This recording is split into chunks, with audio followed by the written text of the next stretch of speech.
Tonight on the shooting death now of an 11-year-old boy. Yeah, we have confirmed that he's the son of an ASU police sergeant, and he was in his parents' bedroom, and he got a hold of his father's personal gun, which police say was not secured.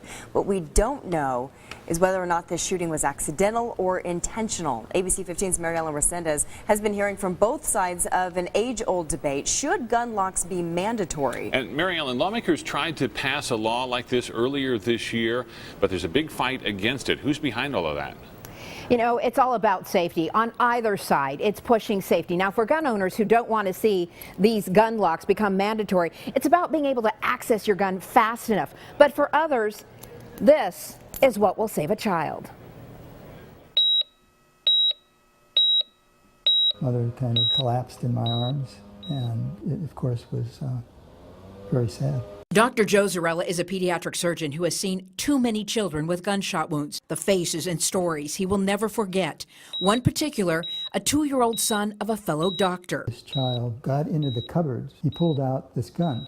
The gun fell to the counter and shot him in the abdomen. Zarrella could not save him. If those guns had been properly stored and effectively locked, then neither of these tragedies would have occurred. Dr. Zarrella is now part of the Arizona Firearm Injury Prevention Coalition, pushing for gun safety, particularly locking up your weapons. But some gun owners don't want locks. Well, I always refer to it as lock up your safety. Ken Reiner with Gun Owners of Arizona says mandatory gun locks or more gun laws are not the answer. We've taken so much responsibility away from the parents that parents, I'm not sure, know how to parent anymore. Government just can't stop everything from happening. Both agree more safety education is needed for gun owners with children.